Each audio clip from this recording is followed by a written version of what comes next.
And I want to be careful here, but in our experience, our tenants do not have a lot of common knowledge about running a household. And I'm talking mechanically. Not everyone knows how to turn off the water or even what an electrical breaker looks like. It's our job as landlords to set them up for success and teach or walk them through the things that are easy enough for us to explain. A little work up front can save you a trip over to the property for a 30-second fix or, even potentially a $100 service call for a tech to handle it. So think about what you can do to help them out and put that tenant in a place to work through the problem on their own. They'll be grateful for the knowledge, and this gratitude creates goodwill. And that goodwill, in turn, leaves you with a happy tenant who will take care of your unit and hopefully continue to renew their leases year after year. Welcome to your Landlord Resource Podcast. Many moons ago, when I started as a landlord, I was as green as it gets. I may have had my real estate license, but I lacked confidence and the hands-on experience needed when it came to dealing with tenants, leases, maintenance, and bookkeeping. After many failed attempts, fast forward to today, Kevin and I have doubled our doors and created an organized, professionally operated rental property business. Want to go from overwhelmed to confident? If you're an ambitious landlord or maybe one in the making, join us as we provide strategies and teach actionable steps to help you reach your goals and the lifestyle you desire, all while building a streamlined and profitable rental property business. This is your Landlord Resource Podcast. Well, hello there, landlords. I am Stacy Casella, here with my co-host and husband, Kevin Kilroy, and you are listening to your Landlord Resource Podcast. Hey, everyone. Welcome to today's episode. Okay, so Kev, you know how I love my phone. I guess I should be embarrassed at how much I use it or that I'm on it, but I'm really not. I live and die by this phone, and I would be absolutely lost without it.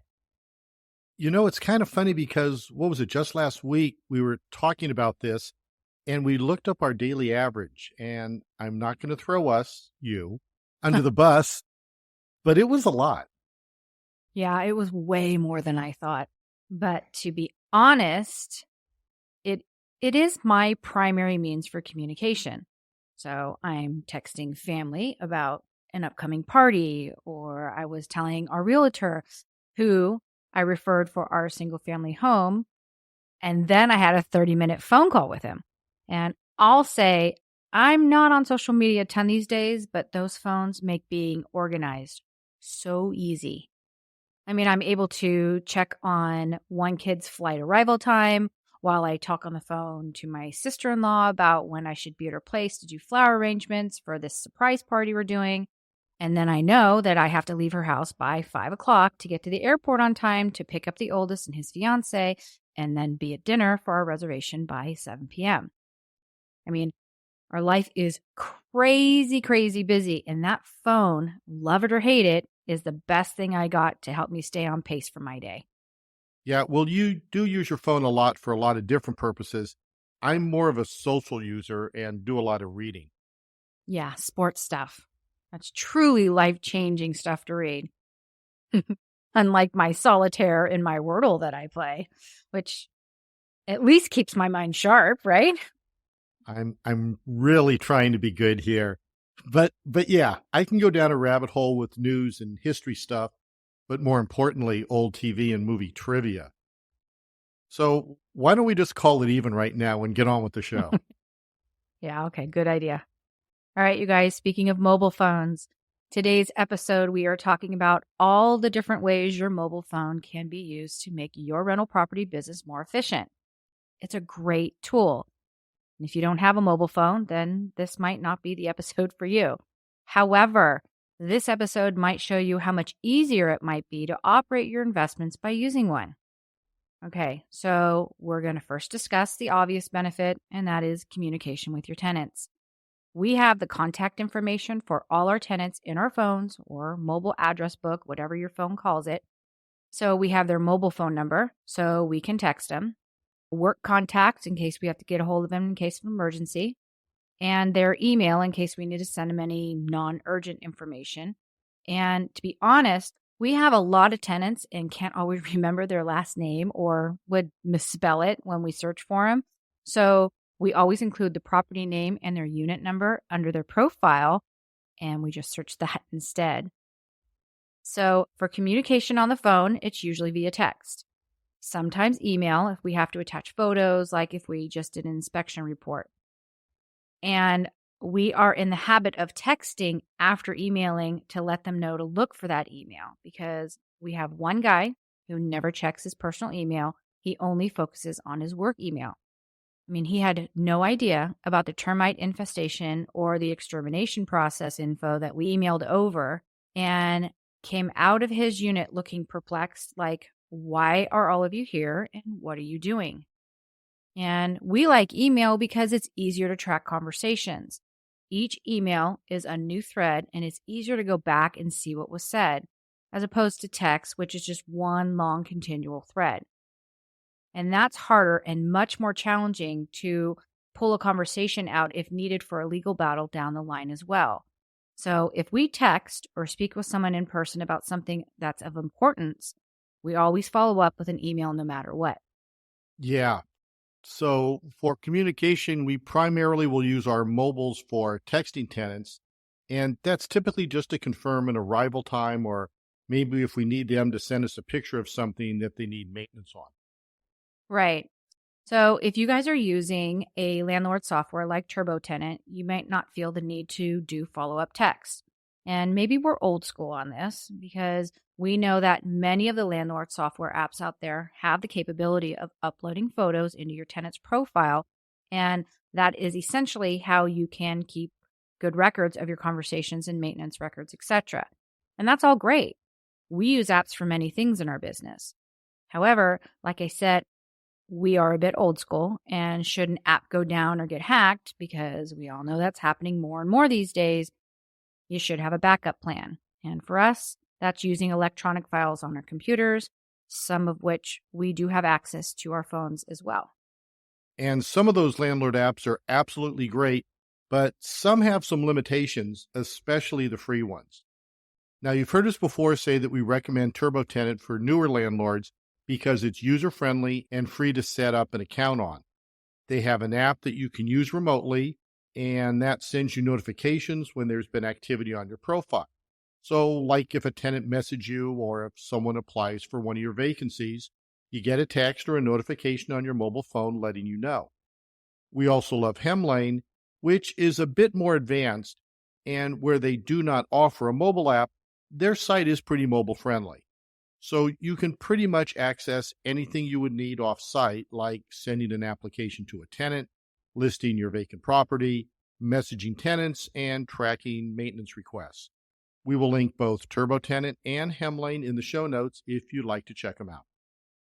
Right. But the point is, whether you use an app or not, having a mobile phone to communicate with tenants really is great. You can do this when you are on property or even when you're on vacation. Gone are the days where you're stuck in an office to get work done. Okay, so some other things that we will email tenants about are things like property updates. We can do an email blast out to all the tenants letting them know that we've made an improvement that benefits them, like when we added a new barbecue to the patio, or we also can tell them if we have a contractor that's going to be on site to do some work, especially if that work is going to disrupt their day with noise. Case in point, like I mentioned earlier, we had termites.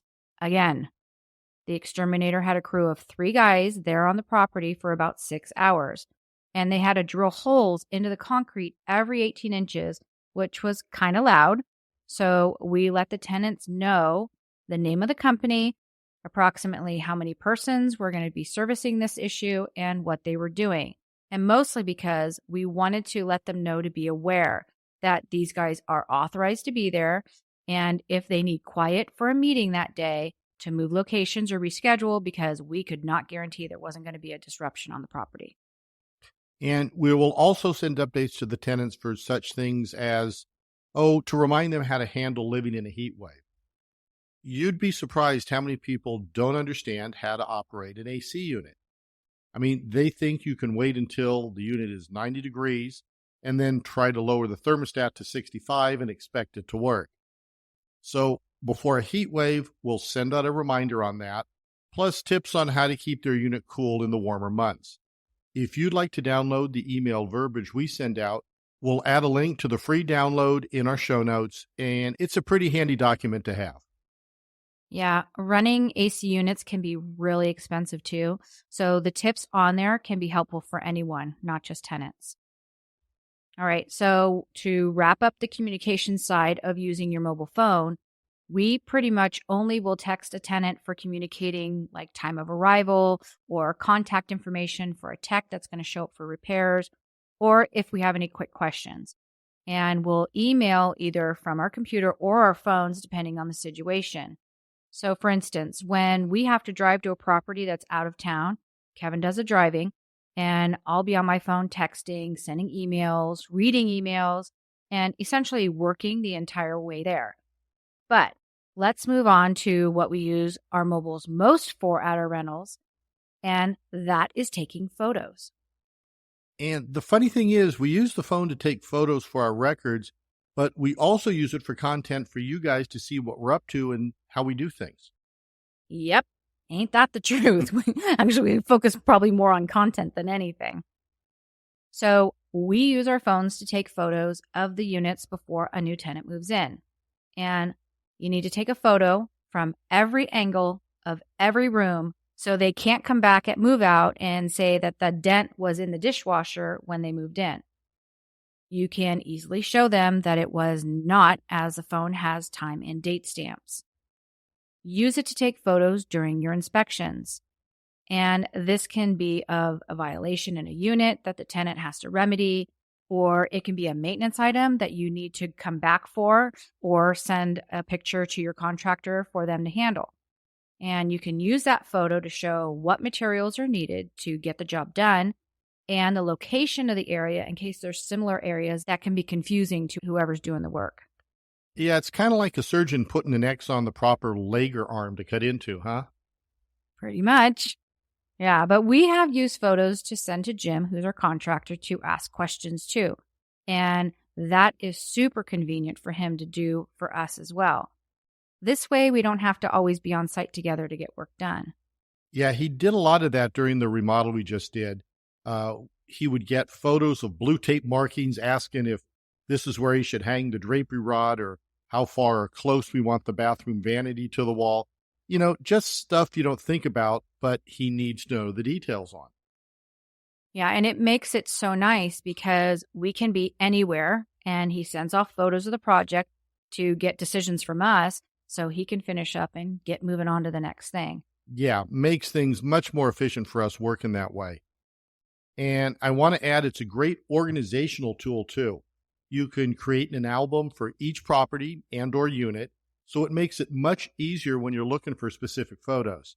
It's much easier than scrolling through hundreds or thousands of photos, mainly of our dog Gracie, looking for that one picture of the bathroom in Unit 2. Yes, it's exactly right. And anything that can add more time on my plate or give him more time to get going on the next project, I'm all for that.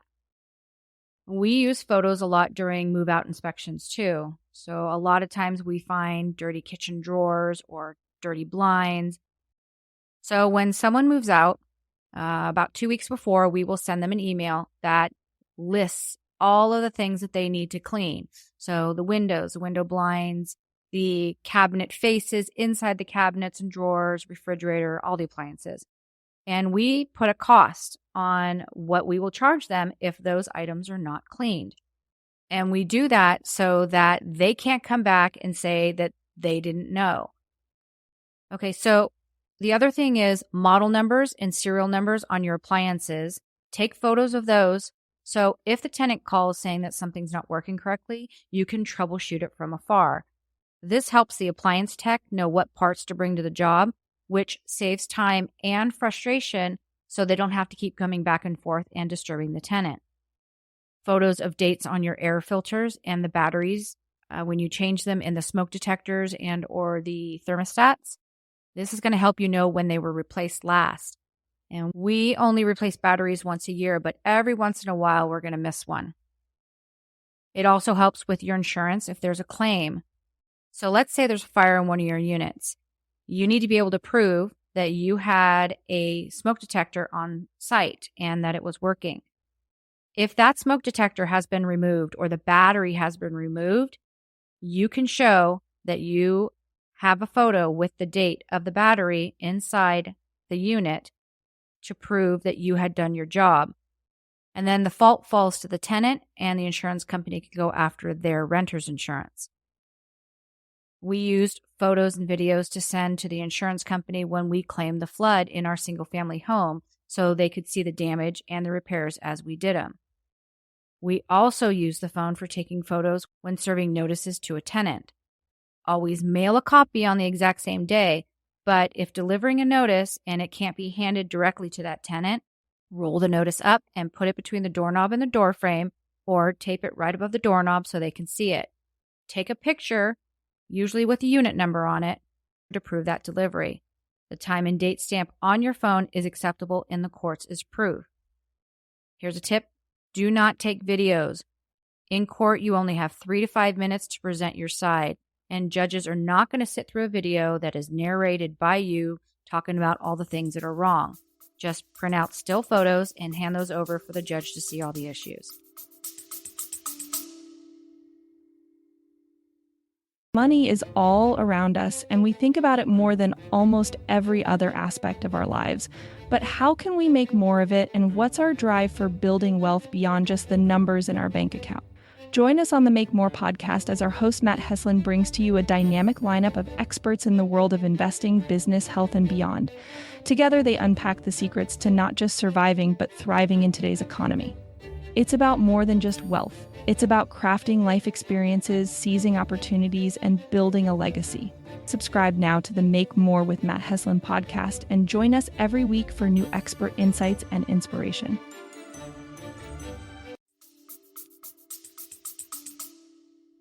And our mobile phones are great for taking photos and recording videos for marketing purposes also. Now, I use a DSLR for the photos because they must be taken in landscape and not portrait mode for most of the marketing apps to show the space correctly. But I use the video portion with the gimbal for a walkthrough. It really comes out great. Plus, I use it with the Matterport, which is the tripod that spins around and creates a 360-degree view of the unit, which has been really helpful when prospects are trying to get a feel of the space and see if it'll work for them. You know, I wrote a blog a while ago about taking photos of your unit. I'll link that, plus the other tools I just mentioned in the show notes so people can check them out. There's a little learning curve, but it's actually pretty easy these days. And as we've talked about earlier, there are a number of apps that we both use on our mobile phones as well as our computers when we're in the office. Yeah, you guys, I'm telling you, the photos and videos that Kevin does are amazing. It makes it so much easier to market our units with those. So when we go to look for unit comps to see what the market is at and where to set our rental amount, I cannot believe how many ads only have one photo of the front of their rental. And then the ad says it's been on the market for 27 days. I mean, no wonder nobody's applying. They can't see what you're offering. Yeah, I mean, that's exactly right. And I go on and I see that 27 days and I get worried that our unit's going to sit vacant for a while, but then we have it rented within a week and those other properties are still sitting there. And we cannot stress this enough. You guys need to take good photos of your unit. The only other thing I want to say about photos and videos is that we use the phones to make how-to videos for our tenants. Now, we have a YouTube channel for Your Landlord Resource, but we also have one for our personal use, and both allow you to upload videos that can be private, meaning that only those that have a link can watch them. So we have created a couple of videos for the tenants and have the links either in their unit binder that they can access with the QR code, or we have the link saved on our Notes app for when the tenant contacts us about an issue, and we can quickly access the link and text it over to them. The videos we have made so far are one to show tenants how to clear a jammed garbage disposal. That one is on our Your Landlord resource page for anyone to see and use, so feel free to check it out. We'll link that in the show notes. We've also created videos on how to turn off the water in case of an emergency, like a water line breaks under the sink or to the toilet. And we have had to use that one once when the water line to the dishwasher busted and was blowing water everywhere under the kitchen sink. Another one that has come in handy is to show tenants how to reset a tripped electrical breaker. Sometimes it's that the breaker is no longer good and needs to be replaced. Sometimes it means it's overloaded and the tenant needs to investigate what's plugged into the plugs for that breaker. Now, recently we had a microwave that wouldn't stay on. The tenant kept trying to reset the breaker, but each time she used the microwave, it tripped the breaker again. We then had to send someone out, and we found that the relatively new microwave was malfunctioning, and the breaker was doing its job by not allowing the excess power to be drawn and potentially caused the fire that could have happened from the malfunction on the microwave. Long story short, we had the appliance guy come and replace the microwave under warranty, and all is well now. Yeah, those videos have come in handy. We also use them to show tenants how to do something that might be tricky or hard to navigate. Like if we have a gate that's hard to open or a lock that you might have to jiggle to get it to work. We've used videos to remind tenants where we hide keys, like for the hose bib or faucet locks that we use. And I want to be careful here, but in our experience, our tenants do not have a lot of common knowledge about running a household. And I'm talking mechanically. Not everyone knows how to turn off the water or even what an electrical breaker looks like.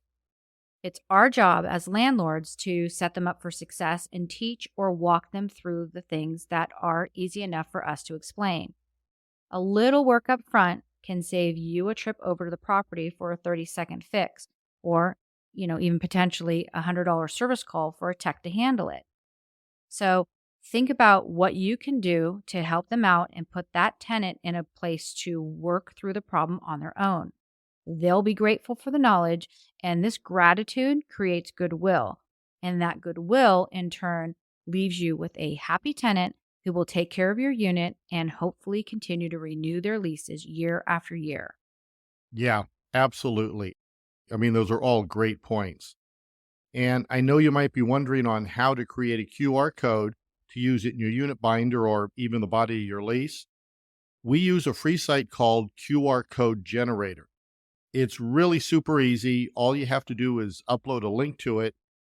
They create the QR code and you download the JPEG image, and they can then be uploaded or copy and pasted into any Word doc or onto your lease.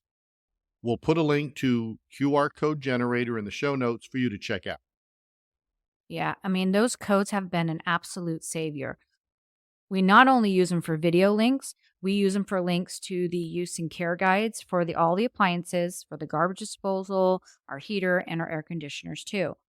Again, putting the control in the tenant's hand to learn how to follow directions. This allows us to be able to go, no, no, no, when they come back after something happens and say that they didn't know. Because we're like, yeah, you did. It was right there available to you in the unit binder or in your lease. All right, moving on to the apps that we use on our mobile phones for business purposes. So one would be Zillow. We use the messaging through Zillow when we pre-screen tenants. When someone wants an application, because we prefer to use our own, we can send them a link to complete it. So Landlord apps, most of those have access with a mobile app or have a mobile-friendly website, and allows you to upload photos from inspections direct to the app, or you can email the photos to their personal email if you're not using a Landlord app. Most of them, you can process an application or pre-screen them through the app as well. All right, the next one would be the Notes app, and we use this one a ton. We keep lists of supplies needed, including sizes of all the air filters for each property and each unit if they're different. Notes on what we have in stock versus what we need to pick up. The paint colors that we use on all the properties, because most of our apartments, we use the same nice light gray color, but in the single family home, we did the bedrooms with a taupe on the bedroom walls, and then we did 50% on the ceiling to brighten it up and give it some dimension. And our trim colors are always Swiss coffee, no matter what the location, but outdoor is always different, because we have stains for decks and for wood railings or doors. We also keep a running to-do list. Sometimes after an inspection or being at the property, you realize that there's a number of preventative maintenance items to do. So we use the Notes app to make a list. You can also import photos into that list and even share that list with someone else, which is very convenient for Kevin and I. And sometimes Jim too. It really makes it easy for him to know where we're at on the design, and then he can contact us with information that he may need in order to help us make a decision. Yeah, it's really super helpful for sure. When we move someone into a unit, we usually have a list of last minute things that we need to complete, like maybe installing the new toilet seat or replacing a rubber seal around the front door. And he can help us with that. Plus, we'll add what we need to get for the welcome gift items on there too. And the last thing we use the Notes app for is making notes after a personal conversation with a tenant when we're at the property. From time to time, we have tenants home when we have to go in and do maintenance services. And through conversation, we will or they will promise to do something. Case in point, one time we were at a unit where one male was on the lease, and we noticed there was a lot of women's clothing and feminine looking furniture in what used to be an empty spare room of his. When we asked him about it, he said, "Oh, yeah, I have an old college friend who's staying here for a few months while working." So we explained that we had to add her on the lease, to which he agreed.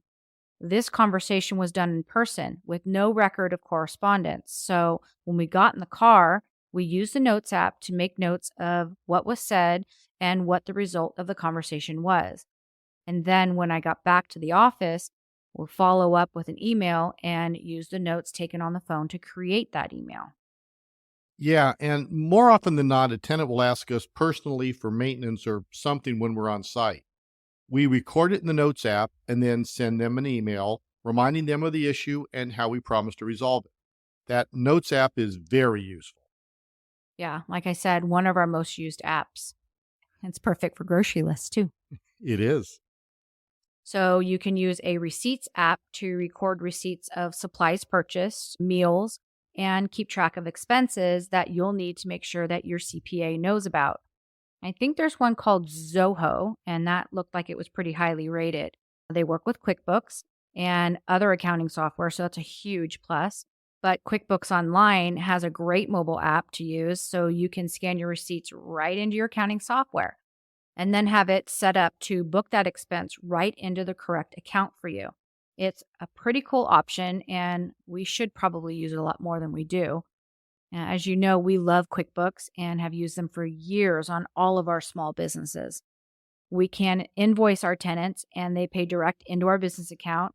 Plus, our CPA can gain access to our account so they can go in at tax time and just take out the info that they need, or they can make a journal entry to expense out things like depreciation.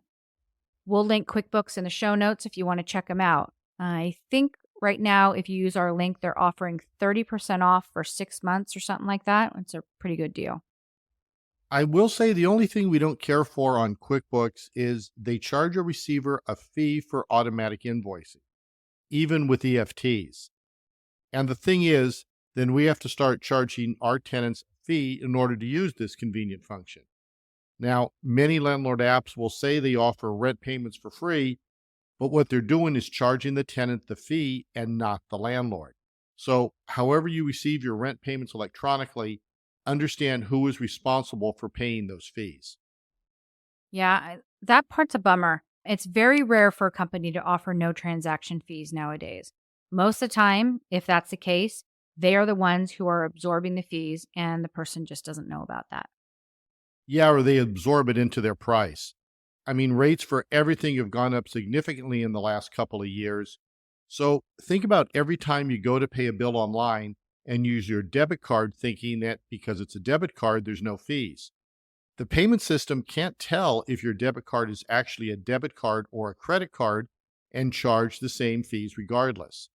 It's only if you enter your routing and checking account numbers that they might waive fees for the business receiving the payment, but nowadays that's pretty rare too. So if you don't want to nickel and dime your tenants with fees, you can always charge higher rent and promote your rental as not having any hidden fees that many landlords are charging for these days. And I got to admit, this is a real pet peeve of mine when we travel. Hotels charging resort fees. And the latest that I've noticed, hotels in cities are charging urban fees. And it's not like you have a choice. They're charging you whether you use their pool or whatever the resort amenities are or not. I still haven't figured out what urban fees are. I wish they would just add the $35 or whatever the fees are into the rate. I swear if they did that and advertised no resort fees, people would love it. I mean, that's what Sterling Cooper and Partners would have done. I mean, the things I learned from Mad Men. Oh my God. Wow. But I agree with you. It's funny because I saw a reel recently that was joking about all the fees on a utility bill. It was really funny, but it was scary and true at the same time. So it said something like electricity bill be like usage 4021, distribution fee 152.30, processing fee 75.92, access fee 45.21, transmission fee 35.40, fee 15.80, fee FIFO fum fee 17.75, might as well fee $5. What the hell you gonna do about it fee $3? Hey, another dollar won't hurt fee $1. Yeah, you posted that as a story on your social media. That was a good one. I know it's funny, but it's true. And that's my point. If adding fees bugs you, then just raise the rent to cover them. Just make sure your rent is still right around market rate and you're good. But I'll tell you, if I were a renter, I would much prefer to pay a few bucks more in rent than have several different fees tacked on. Psychologically, it just looks like the landlord is taking advantage if there is a couple line items with fees. Besides, from an accounting perspective, if you get those fees reimbursed, that lowers your expenses. Those are expenses you can deduct when tax time rolls around. If you charge more rent, yeah, you're making more income, but if you're tacking on like 15 or 20 bucks a month, it's likely immaterial at the end of the day. But every time you collect a fee, you have to account for it. That's a bunch of journal entries if you handle your own bookkeeping, and it's just more to do and having to manage.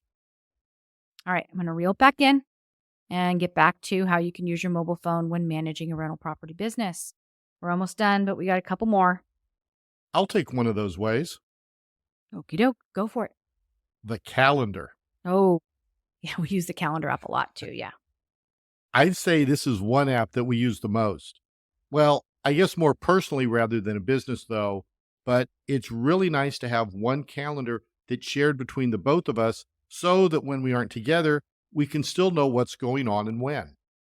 So when we have scheduled a workday at one of our properties, that goes on the calendar. This way, if one of us needs to schedule something else, we know we are booked that day. I mean, we use the calendar to plan for inspections, tenant move-outs, scheduling techs to work on the properties, and for tracking days after we serve notices. You see, when you serve someone a pay or quit notice or a violation notification, you have to give them a certain number of days to remedy the issue. In most states, they go by business days, so if you serve someone on a Thursday, that can mean they have until the following Tuesday to pay on a 3-day notice. The days start ticking the day after the notice was delivered, by the way. So your days would be counted as Friday for day 1, Monday for day 2, and Tuesday for day 3. Having that calendar really does help with counting the days and putting the proper dates on the notices, especially because most of the time you're in the field when completing them and not in the office. Yeah, well, lucky for us, we rarely have to deliver notices, but you're right. We are on that calendar app many, many times a day. Okay, one more thing to use your mobile phones for is reminders. And we do love our reminders app. We use it for everything. Reminders to call for an appointment or to contact one of our trades for a repair. We put all of our lease expiration dates on there 70 days before the expiration so we can have 10 days to consider their renewal and what we want to offer. So we'll look at the market rents and look back at the inspections and see if there's any amenities that we can add as an incentive and sweeten up that deal. Then we put together an email with the offer, which usually has one rental amount for a year's lease and then another amount for a little bit more if they want to switch to a month-to-month lease.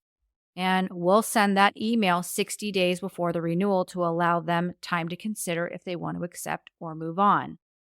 And if we're opting to not renew their lease, that 10 days gives us a little time to put together what we want to say to make sure we don't break any laws like with fair housing. But all renewals go on our reminders so we can process them 60 days before the lease expires. We have tenant birthdays on there 1 week before, so we can drop a generic birthday card in the mail to them as well. And you guys, more times than we can count, the tenants will send us a text thanking us, saying that our birthday card was the only one they received and that it really made their day. So consider the level of goodwill you can earn for just a couple of dollars. Yeah, you guys, small acts of kindness really do add up when it comes to your landlord tenant relationship. And speaking of birthdays, the other birthday we track are occupants in a rental that are age 17. We have their 18th birthday on our reminders to send an addendum to the tenants on the lease and add the kid onto it. This covers your butt, or if some reason they are violating the lease. You have grounds to evict just that one person instead of the whole family or the group. We also use them to remind us to follow up with tenants for things like if we give them a 5-day notice to remedy a lease violation, or renter's insurance is another one. We usually allow them 14 days past move-in to secure that renter's insurance. And if we haven't received the policy information from their insurance by then, we have a reminder that pops up so we won't forget to follow up on it. And we're pretty busy over here, and sometimes we forget important business dates, like to pay our property taxes. So we add that in reminders as well. And I love using Siri to schedule my reminders too. So check this out. Hey Siri, set a reminder to call Jim tomorrow at 10 a.m. about Unit 4. Okay, I added it. See how easy it is? The only thing I want to say about reminders is that you want to set them up to notify you either the day of or the day before. Reminders do not help you at all if you're not going to see them pop up a little notification on your home screen of your phone. So you'll see it when you look at the phone. Well, if you're like me, like 25 or 30 times a day. I think it's much more than that, but Okay, Kevin, no one needs to know how much time I spend on my phone. But honestly, that's the whole point. We all spend a lot of time on our phones, and we can use them for business purposes to help keep us organized and running our business and lives efficiently. If you use your phones for business purposes, you can expense out some of the costs too. So there's that little perk. All right, we're there. The very last thing we like to use our mobile phones for when working is to set the alarm. And yes, we use the alarm to wake up in the morning, but we're also working on time blocking throughout the day. In order for us to stay on task is to set an alarm every 45 minutes or so. This allows us to get up and move around for a minute, clear out our head, and then move on to the next task, which is on our list for the day. And I'll be honest, we're not very good at this yet, but it has really helped us stay focused and not get distracted by, I don't know, stuff like social media when we know we only have 45 minutes to finish something. We talked about time blocking in episode 43 when we talked about working towards developing a new mindset and trying to focus on our tasks each day. We'll link that episode in the show notes for you. I think the concept is very similar to a school schedule if you think about it that way. It's recommended you take a break every 50 minutes or so to keep your focus sharp. Yeah, maybe I should go with a little longer then. I know I can always use a little more time when I'm working. Anyway, using the alarm to help keep you on track and focused is good too. We've even used it when we're working at a property and knew we had to leave by a certain time. We'll set the alarm about 30 minutes before to allow us to stop and get cleaned up so we can get on the road. It's really a portable alarm clock. Might as well use it for more than just waking up in the morning. Yeah, well, that's a different perspective, isn't it? Using a tool that is typical for a certain time of day, any time of day, to help keep you on schedule. You see, that's the whole point for today. We're all carrying around these mobile phones that can make our lives so much more productive and organized. The things most people use these phones for throughout the day do not contribute to their success. But as business owners, you should think about the opportunity you have to use the apps on your phone to work smarter. You guys, this is why we do what we do. We're here to help you be more strategic and operate your rental property business in a way that allows you to live the life you desire. So grab that smartphone of yours and see how it can help you reach your goals. All right, that is our show for today. Thank you for sharing your time with us. We are very grateful that you find our content useful. We have an online course that we're working on that will walk you through the steps of placing your ideal tenant. It's called From Marketing to Move-In, and it's going to cover how to best market your unit with photos and the writing of your ad, showing the unit, accepting applications, and how to vet your applicant. And we'll also teach you about your lease and what it should contain and what to do before and when your tenant moves into your unit. So if you've struggled with finding the right tenant to pay rent on time or take care of your unit, this course is for you. You can sign up to get on our wait list and potentially be part of our first beta group by using the link in the show notes. And as always, we'd love to stay in contact with you other than on the podcast. We have a free weekly newsletter. We have a bunch of free forms and documents that you can download that we have created just for you. We have a private Facebook group, and of course, our social media sites, which we'll link all of this in the show notes for you to check out. Thanks again for listening today, and until next time, you've got this, landlords.